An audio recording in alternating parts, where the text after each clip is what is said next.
नमस्ते साथीहरू, आज चाहिँ हाम्रो क्लासमा यहाँनिर छ हामीसँग हार्ड ड्राइभ जुन चाहिँ हामीले यो ल्यापटपबाट भर्खरै निकालेका छौँ र यसमा चाहिँ हामीले हालेका छौँ 128 को एसएसडी हेर्न सक्नुहुन्छ।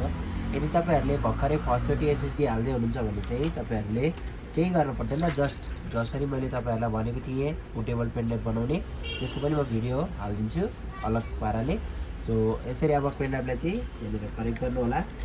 कनेक्ट गरेर जस्ट ल्यापटपलाई अन मात्र गरे हुन्छ। यसरी ल्यापटप अन भइसकेपछि तपाईहरुको डाइरेक्टली बुट आफै ल्यापटपले लिनुहुन्छ है त। चेक गर्न सक्नुहुन्छ हाम्रो ल्यापटप अन भइसक्यो। अब चाहिँ यसले बुट फाइललाई रिड गर्दैछ। पेन ड्राइभ हाम्रो कनेक्टेड छ यहाँनिर। अब पेन ड्राइभको जुन हामीले विन्डोज इन्स्टल गराएका थियौं त्यो फाइल चाहिँ तपाईको कम्प्युटरले लिने गर्छ। तर जसकोमा चाहिँ अलरेडी एसएसडी हालिसकेको छ र बुट गराउँदै हुनुहुन्छ भने त्यति बेला चाहिँ तपाईहरुले ल्यापटप अनुसार कुन चाहिँ मोडल हो त्यो भन्नु होला। त्यो अनुसारले म तपाईहरुलाई भनिदिने छु। ESC भन्ने हुन्छ, F1 ले पनि हुन्छ, F9, F10, F11, F12 तपाईको ल्यापटप अनुसार अलग अलग बुट की हुन्छ। जसरी हामीले फोनलाई फर्मेट गर्नको लागि भोल्युम अप थिचेर रिकभरीमा लान्छौं त्यसैगरी ल्यापटपको पनि बायोस सेटिङमा जानको लागि त्यस्ता बुट कीहरु रहेका हुन्छन्। त्यो बुट कीहरुलाई चाहिँ हामीले कनेक्ट गराउनु पर्ने हुन्छ है त। त्यसपछि हाम्रो पेन ड्राइभलाई शो गर्छ र त्यो पेन ड्राइभबाट हामीले यसरी इन्स्टल गर्न सक्छौं। राम्ररी हेर्नु होला, मैले स्टेप बाइ स्टेप देखाउने कोसिस गरिरहेको छु। यहाँनिर अब इन्स्टल नाउ गर्ने अनि यहाँनिर तपाईहरुलाई अप्सन आउँछ कुन चाहिँ विन्डोज हामी हाल्ने भनेर। धेरै थरीका विन्डोजहरु यसमा शो गराउँछ। सो हामीले चाहिँ विन्डोज 10 प्रो लाई सिलेक्ट गर्नुपर्ने हुन्छ र जसको OEM ल्यापटप छ, OEM मतलब जुन चाहिँ अफिसियली आएका ल्यापटपहरु हुन्छन् जुन चाहिँ डेलबाट भयो तपाईको MSI बाट भयो तिनीहरुले चाहिँ तपाईको डाइरेक्टली विन्डोज 10 होमलाई नै अटोमेटिक एक्टिभेट गरिदिन्छ है। जस्तै यहाँनिर हेर्न सक्नुहुन्छ विन्डोज 10 होम, होम एन भनेको चाहिँ जसमा चाहिँ ड्राइभरहरु केही पनि हुँदैन त्यसको लागि हो जुन चाहिँ आफैले हाल्न पर्ने हुन्छ। सो हामी चाहिँ विन्डोज 10 प्रो नै सिलेक्ट गर्छौं किनकि हाम्रो सबैभन्दा राम्रो भनेको विन्डोज 10 प्रो हो सफ्टवेयरको लागि। त्यसैले अब यसलाई हामी गर्छौं नेक्स्ट। यहाँ हामी आई एक्सेप्ट गर्छौं र यसलाई पनि हामी नेक्स्ट गरिदिन्छौं र हामीले अपडेट इन्स्टल विन्डोज हैन कि तलको कस्टम विन्डोज ओन्ली मा चाहिँ क्लिक गर्छौं है। यदि गरिसकेपछि यहाँ भएको सबै पार्टिसनहरुलाई डिलिट गरिदिनु होला। यदि तपाईहरुको पहिल्यैबाट इम्पोर्टेन्ट डकुमेन्टहरु छ भने त्यसलाई चाहिँ सबै ब्याकअप गर्न नभुल्नु होला है।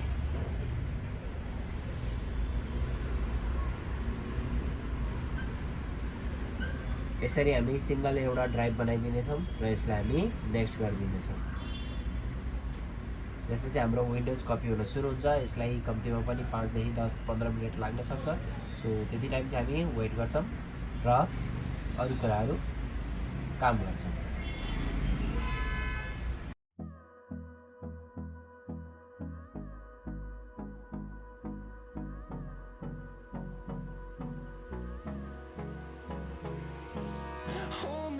Till I get up, time is barely on our side.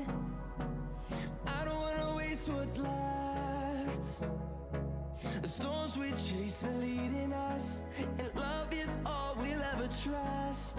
Yeah, no, I don't wanna waste what's left. And on we'll go, through the wastelands, through the highways, till my shadow turns to sun rays. And on we'll go, through the wastelands, through the highways. And on we'll go.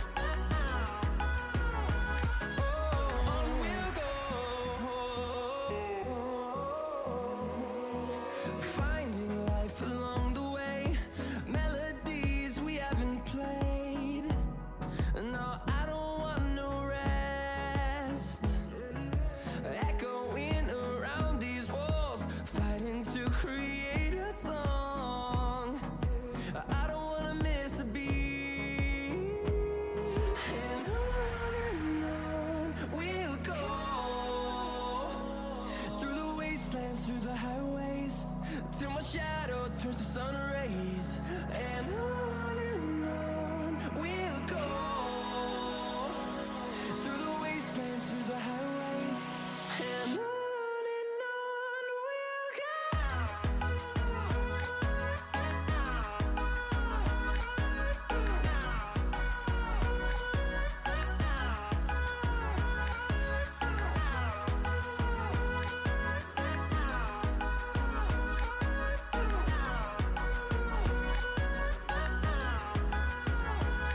And we'll grow in number, fueled by them to see the horizon, turn us to thousands.